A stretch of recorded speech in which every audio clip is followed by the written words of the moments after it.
the smell that comes out of the mouth of the fasting person is sweeter with Allah subhanahu wa ta'ala than the smell of musk. And musk doesn't necessarily mean the musk that we know today, by the way. Misk in the Arabic language, the word misk, it means the most beautiful fragrance. The most beautiful fragrance. But then people later on loved certain fragrances or certain perfumes and they started calling them musk. But the musk that the Arabs knew, it comes originally from one type of deer. They extract it from a gland within, I believe in the neck or the chest of a deer. So that's the only specific type that is called misk in Arabic, or specific fragrance. But any beautiful smell in Arabic at the time of the Prophet ﷺ used to be called misk, which we call in English musk. So the Prophet ﷺ is saying that the smell that comes out, we know when you don't eat and drink, there is some kind of smell, unpleasant smell that comes out of your mouth. And doesn't come from the mouth, it actually comes from your stomach. Comes from your stomach. So this kind of smell, because people usually find it unpleasant, but it is with Allah sweeter than musk. Why? Because of the cause of it. The cause of it is such a great act. You see how much Allah loves fasting?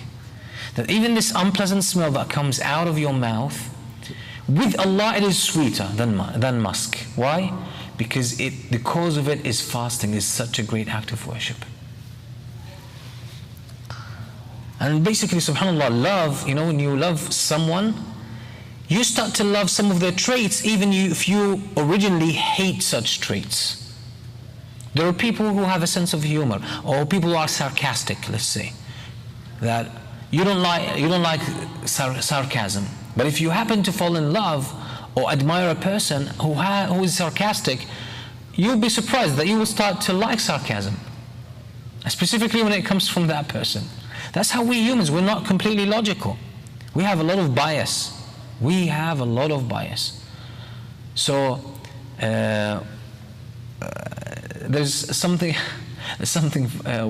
line of poetry. One Bedouin, he fell in love with a woman.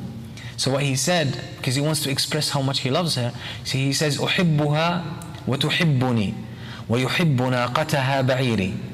He says, I love her and she loves me, and my camel loves her camel. So that shows that when humans, obviously when we love whatever trait is associated with what we love, usually. And Allah subhanahu wa ta'ala, even though to us this smell is unpleasant, Allah subhanahu wa ta'ala in His greatness, because of how much He loves fasting, He even loves that smell that comes out of the mouth. Now the scholars have argued, should we strive to get this smell, or should we strive to remove it, since Allah subhanahu wa ta'ala loves it? That's a dispute. It's a beautiful dispute among the scholars. But from an usul al-fiqh perspective, the strongest opinion says no. This smell comes accidental. So even though Allah loves it, He loves it because of the fasting. So the love goes to the fasting first and foremost. So you should not strive to keep it. You can eliminate it with using the miswak. And the Prophet ﷺ, there's nothing that came from him, nothing authentic that came from him, that he prohibited using the miswak during fasting. So you can use the miswak during fasting. You can use the miswak during fasting. So what I would say, according to my personal view, the strongest opinion among the scholars is that yes, you should use the miswak and not necessarily keep that smell. If it comes out, fine. But it's not intended by and in itself. Then the Prophet ﷺ says, لِلصَّائِمِ فَرْحَةً. This is the same hadith.